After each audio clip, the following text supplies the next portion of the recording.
Tio, kan nggak semua orang bisa experience the taste of coffee, a good coffee, karena dicampur gula. Saya aja perlu proses lama banget Tio untuk oke, dulu gue minum kopi dulu banget kok, dan juga nggak terlalu suka kopi pakai gula, ngeliat orang tua gitu. Tapi teman-teman yang lain bilang salah nih, kopi yang bener tuh nggak usah pakai gula. Saya tuh berproses lama sekali loh Tio. Kan pertama rasanya pahit ya, baru kenal jenis-jenis kopi. Apa saran terbaik kamu ketika seseorang ingin berpengalaman menikmati cita rasa kopi yang sesungguhnya di negara kita yang hebat ini gitu? Aku harus hati-hati ngomong ini sih Mas, karena gitu. karena aku ada di momen bagaimana aku tanda kutip tidak disenangi sama pelaku industri, karena tadi aku mengenalkan kembali gula atau bahkan gula aren terhadap industri ini. Tapi on my defense atau basis pemikiranku adalah, kan katanya mau meningkatkan konsumsi kopi Indonesia ya. Kita demi petani kopi Indonesia, kan selalu jargonnya demi petani, kita harus bantu petani. From what I know, apa yang aku lakukan ini membuat konsumsiku berubah. Dulu aku jualan kopi aja di kafeku Mas sebulan 20 kilo gitu. Sekarang aku bisa sehari 1 ton gitu kira-kira Mas. Jadi aku merasa itu kontribusiku di situ dalam konteks konsumsi. Tapi kalau tadi masalah mencicipi cita rasa, tadi kata-katanya Mas Erwin adalah kalau kopi yang benar itu jangan pakai gula. So it doesn't matter, kopi yang benar, kopi ya kopi aja. Kan dia akan di-grading sesuai kualitasnya gitu kan. Tapi aku sudah menemukan 2 hal. Satu, di Melbourne yang katanya kopinya enak-enak banget. Kopinya memang specialty banget. Aku juga udah cek beberapa coffee shop. Tapi di kafenya, kalau yang minum mau pakai gula, dia akan pakai gula. Let's say dia akan minta bilangnya cappuccino with 2 gitu. Maksudnya 2 sugars, 2 sendok atau 2 cube gitu. Jadi penikmatnya pun mereka akan menikmati caranya sendiri. Tapi kan apakah itu menjadi kopi itu jadi jelek? Tidak. Tapi kalimatnya kan tadi adalah kalau mencicipi cita rasa asli kopi, sebaiknya jangan pakai gula. Di situ aja aku bisa bilang, karena dulu kalau orang masukin pakai gula, karena orang kopinya datang, ambil gula, let's say 2 saset ya, langsung tuang aduk, dicicipin aja belum. Jadi ada sebuah standar di zaman dulu, memang kopi gulanya kebanyakan pada saat dimasukin. Makanya kalau dilihat kopi susu tangga yang panas sekarang, dulu kan nggak ada dingin Mas aku. Yang panas sekarang itu adalah kopi kayak kopi latte, pakai sedikit brown sugar di atasnya. Itu adalah sebuah psikologi yang aku coba bikin di awal supaya orang pas datang, oh udah pakai gula ya ternyata ya. Iya, ini memang kopi susu tangga bukan latte, ini kan buatan tetangga kasarnya gitu loh. Jadi ya buat coba aja minum dulu. Dia minum dulu, ternyata ya benar, biasanya kan rumput tetangga lebih hijau, ternyata kopi tetangga lebih enak gitu kan. Kenapa ya? Ada kopinya aku sangrai sendiri, aku seduh sendiri, dan akhirnya pada saat dia pakai gula, oh manisnya udah cukup deh nih. Akhirnya dia nggak jadi pakai gula. Yang tadi mau 2 saset, akhirnya cuma yang aku tuang tadi sepertiga atau 1/4 saset jadi cukup. Karena konten gulanya yang juga harus di-maintain. So kalau tadi masalah gimana nih kalau mau cicipin, justru cicipinlah menggunakan minuman yang kalian sering minum. Habis itu ganti kopinya. Let's say minum cappuccino, minumnya ice latte, ganti aja. Tapi minumnya ice latte. Karena kita dalam compare kita harus menggunakan variabel yang sama kan. Iya. Bagaimana kalau kita mau ngomong cita rasa asli kopi tapi dikasih espresso, tapi kita nggak biasa minum espresso. Betul. So itu akan very very bias jadinya. Iya, harus apple to apple ya. Dan fakta terakhir yang aku temukan adalah pada saat aku jualan es kopi Sutangga yang cuma 18.000, aku tidak pakai specialty grade Mas. Aku pakainya grade 1. Meskipun sekarang aku pakai specialty grade. Ada berapa grade yo di kopi? Wah banyak banget Mas, bisa sampai yang umumnya orang kenal 4-5 lapis lah. Tapi yang biasa kita minum biasanya 3 lapis teratas lah. Yang 2 lapis bawah harusnya nggak diminum, cuma ada juga sih yang jual, tapi harusnya enggak. Tapi yang jelas pada saat itu aku udah bikin grade kopi ini memang karena cuma grade 1 pakai gula. Kalau mau yang grade 2 di atas aku ada 2 grinder lagi. Nah itu baiknya jangan pakai gula. Karena udah seru banget rasanya. Udah seru banget lah. Karena udah ada natural process dan sebagainya. Nah yang ini, yang kopi Sutangga, akhirnya kan aku cuma cari cuan di situ kan. Aku coba tuh Mas cari green bean yang lebih murah. Yang penting aku bisa nggak ada rasa bitter yang gimana, yang meninggal gimana. Tapi ternyata even ibu-ibu aja bisa, Mas kopinya beda ya. Aku langsung ketahuan ya, padahal ini udah pakai es, pakai susu, pakai gula, ketahuan. Ya berarti untuk menjawab yang tadi Mas Erwin bilang, kalau dia udah biasa minum itu, dia akan bisa merasakan perubahannya. Jadi bukan karena jadi bukan masalah gulanya, tapi kalau mau clear jangan pakai gula. Tapi kan tergantung gayanya. Kalau kita memang sebagai seorang cuper, ya kita punya metodologinya sendiri dengan suhunya tertentu, grind size tertentu gitu. Tapi kalau kita bukan cuper, kita hanya penikmat, nggak harus jadi espresso atau minum kopi hitam kok. Tapi kalau mau clear banget, ya black no sugar. Kalau perlu di metodologi yang kayak cupping tadi. Tapi kalau di luar itu, I think ice latte or es kopi Sultana sama aja. As long as kalian sudah biasa dan akhirnya kita bisa meng-compare itu secara objektif. Oke. Thank you untuk klarifikasinya, Tio. Jadi setiap orang kembali ke preference mereka. Benar. Semoga aku juga tidak di-twist nanti. Ke ini sama orang. Tio, kalau ngomongin bisnis, kan kamu juga gak nyangka bisnis kamu kemudian bertumbuh menjadi sangat pesat. Apa sih wisdom atau filosofi yang kamu punya, kamu jalanin sampai sekarang? Kan pasti ini kan sesuatu yang unexpected sebenarnya, Tio. Is it? Ya kan ya? Kayak tiba-tiba dapat kado gitu dari Tuhan. Aku nggak tahu sih Mas kalau dibilang prinsip gitu. Mungkin kalau aku anak yang motivational speaker, aku kan langsung punya quote sendiri nih. Tapi aku nggak punya. You can create one.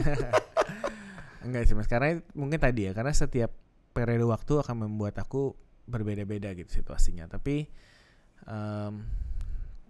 salah satu yang aku jaga kan tadi kan memang secara ethics tuh do not harm to other people juga kan. Oke. Untuk teman-temannya tadi bagaimana kita punya hidup yang memberikan manfaat buat orang gitu kan. Tapi kan itu it's very common gitu kan. Ya the matters kan bagaimana kita mengeksekusinya dan menjalani hidupnya kan. Tapi yang jelas ya tadi aku tidak mau harm ke others supaya menurutku yang membuat Tuku bisa sampai di saat ini ada sebuah koefisien yang aku tidak tahu rumusnya apa, karena nama rumusan itu adalah berkah gitu. Nah aku nggak tahu tuh di dalam konteks berkah itu tuh apa saja. Yang jelas supaya berkah, manfaat ke orang harus banyak, jangan harm ke others. Dan semoga supaya yang doainnya juga banyak gitu kan. Jadi yang aku lakuin sekarang ya cari duit pasti, tapi itu sekarang jadi harus lebih mawas diri, kayak gimana ya, let's say plastik sampahku tidak makin banyak gimana, semakin banyak kepala keluarga di kebun yang merasakan ini gimana, tidak ada anak-anak yang mensalahgunakan kesempatan di Tukunya gimana, barista-baristaku gitu kan. Karena supaya ini tetap dalam perlindungan yang baik gitu. Karena aku suka bilang bisnis yang baik biasanya bisnis yang proposalnya di-approve sama Tuhan.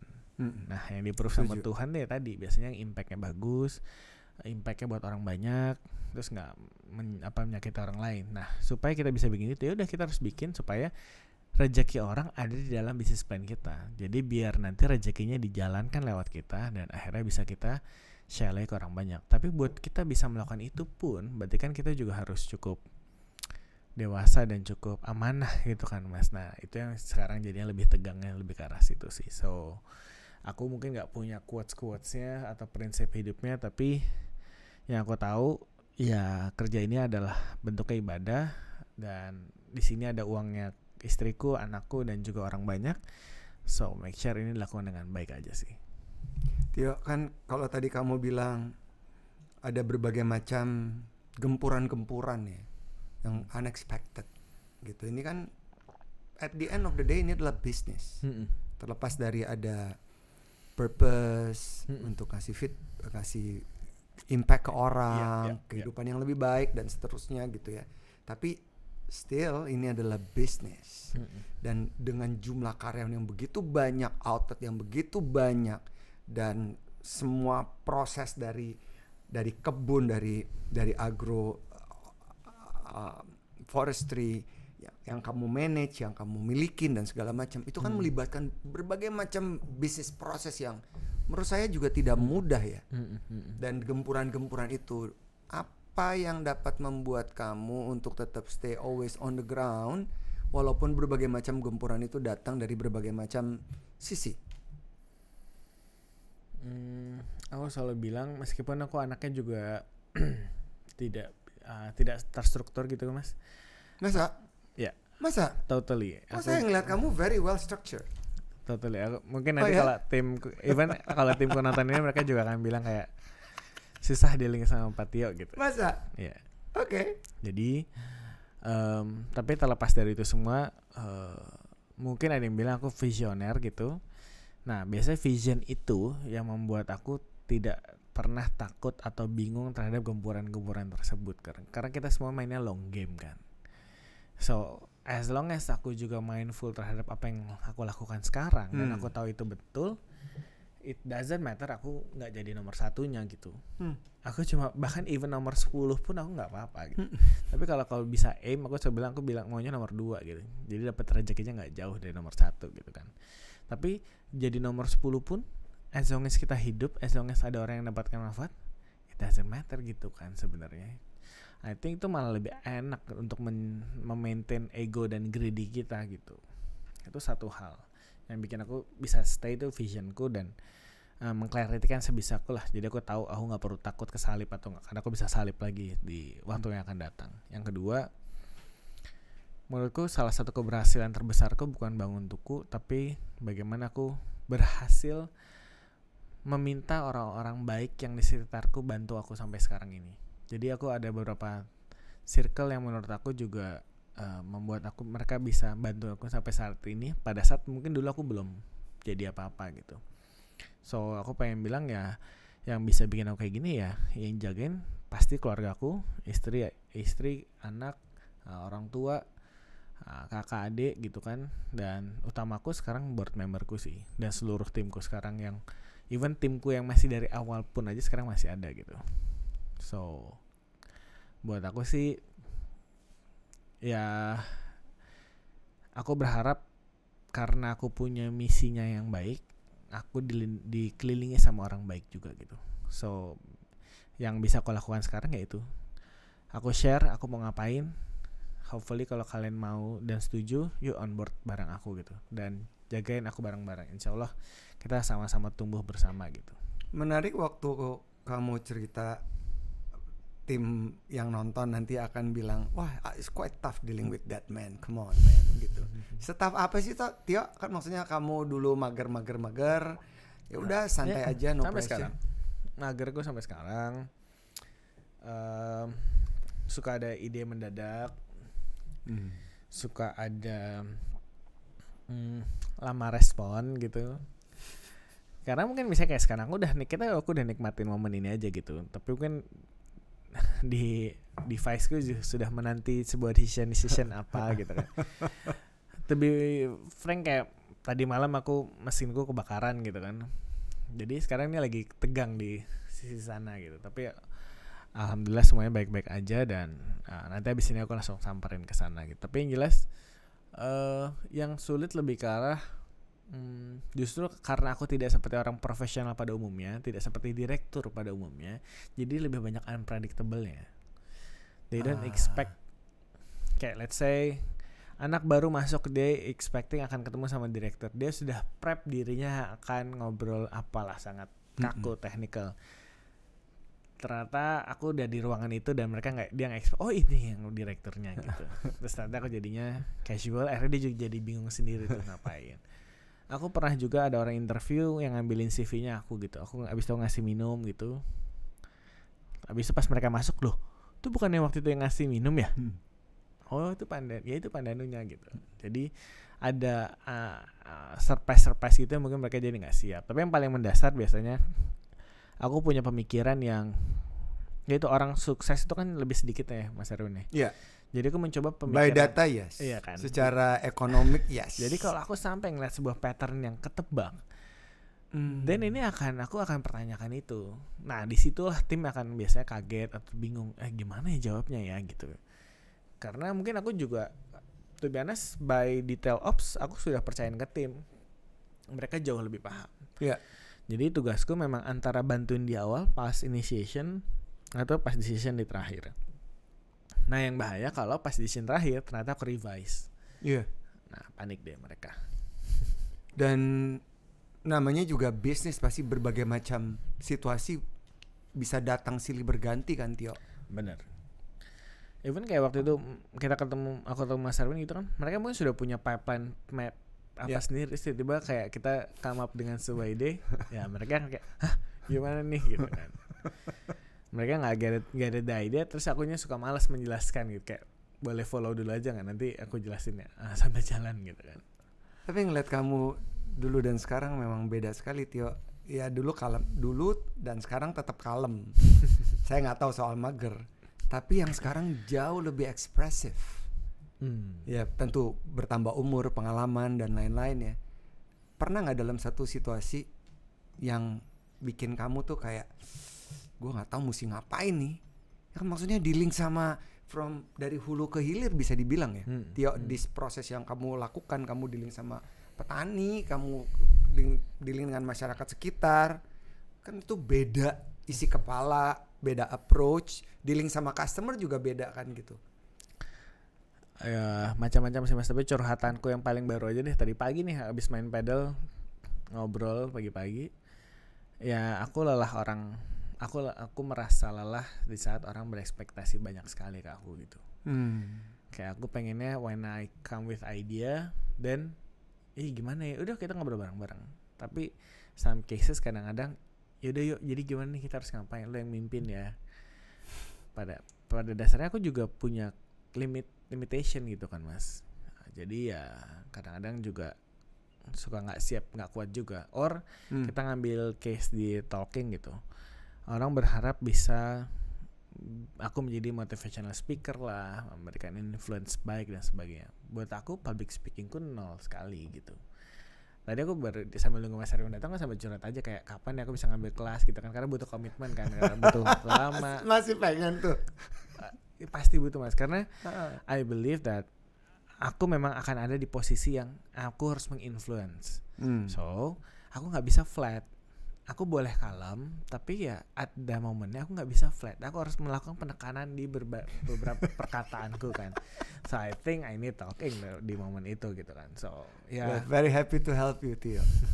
The door is always open. Pasti, talkingnya open. Ini masalah komitmen gue. Iya, your time. Setelah magernya di situ gitu.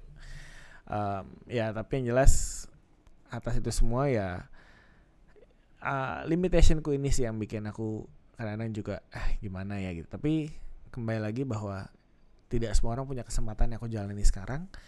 So ya itulah yang bikin aku coba untuk bergerak terus lah gitu.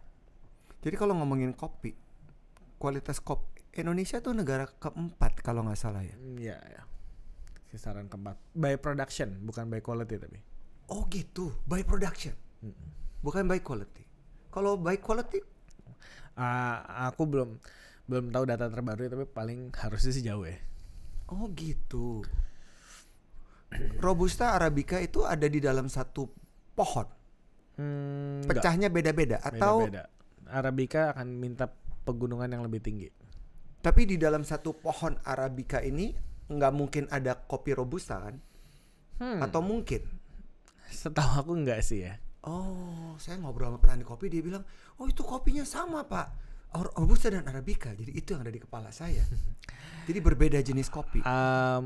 Mungkin nanti kalau ada yang bikin di satu kebun di saat Arabica rendah bisa. Cuma kan Robusta tidak bisa di dataran tinggi kan. Let's say Robusta biasanya 600-700 di atas permukaan laut gitu. Arabica minta 1000-an ke atas. Jadi hopefully sih harusnya supposedly harus itu nggak bisa beda jenis pohon. Kalau Liberica itu apa ya Tio? Jenis apa itu? Ya sebenarnya sebuah varietas, cuma to be honest aku dan teman-teman juga lagi explore itu. Bukan masalah rasanya, tapi lebih ke arah dia salah satu tipe kopi yang bisa tumbuh di lahan gambut. Oh gitu. Jadi lebih mudah sebenarnya.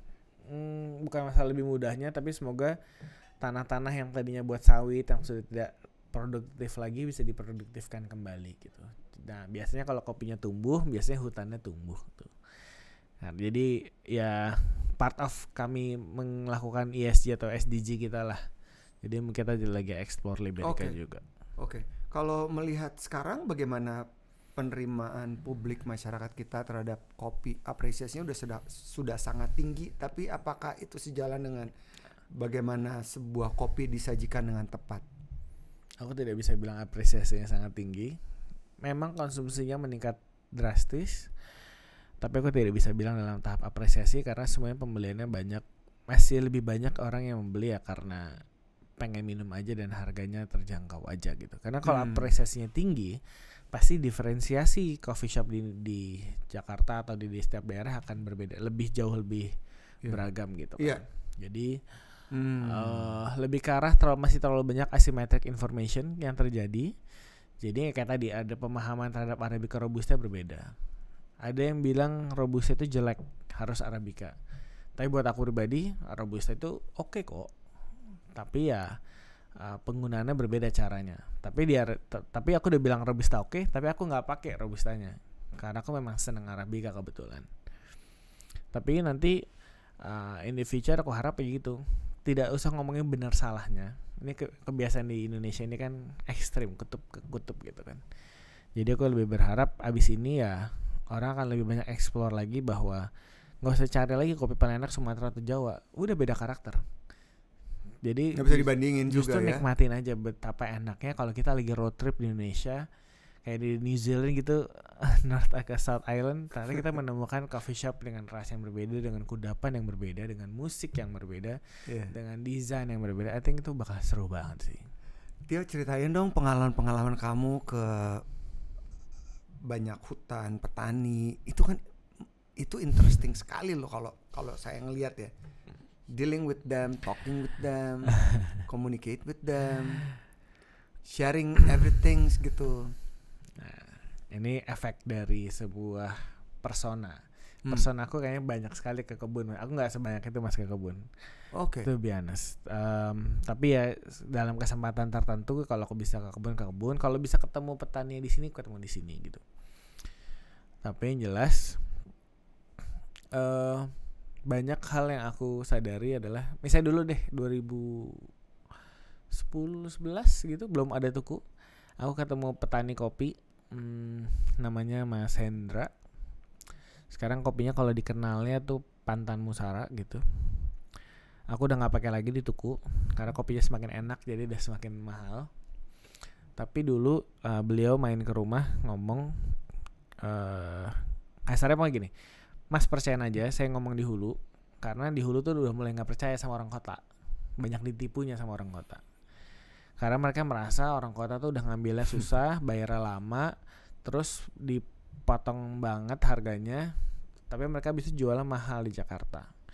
Sementara dia akan ngomong ke koperasinya bahwa teman-teman kita mungkin cuma ngambil 1.000 per karung atau berapa, tapi kita hidup dari berapa karung. Terus kita hidupnya di desa, pengeluarannya beda. Jadi aku aja udah amazed sama logiknya si Mas Hendra ini gitu. No wonder sekarang dia punya kopi yang menang lelang dan juga di auction tuh bisa bagus sekali gitu kan ya. Itu satu hal. Yang kedua proses tadi sih bagaimana kalau aku di kebun gitu mas, kadang kan sinyal susah ya. Terus pas di tengah jalan kita akan mampir ke gubuk gitu kan. Langsung tuh misalnya aku di Jawa Barat langsung tuh makan ikan goreng, ikan bakar, lalapan dan sebagainya. Terus kayak udah nih kita lewat tuh sehari sampai malam. Malam jadi mikir kan, enggak ada ngapa-ngapain kan, enggak nonton TV, enggak ngapa. Tadi enak juga hidup kayak gitu ya. Jadi kayak lebih ke arah jangan-jangan yang bikin ribet kita di hidup di kota ini kita sendiri dengan berbagai ekspektasi kita gitu. Tapi kalau udah kita hidup di kebun, enggak ada sinyal, makan yang itu aja. Ngobrol bercanda sama anak-anak, lihat anak-anak nari-nari, itu udah entertainment yang cukup ternyata.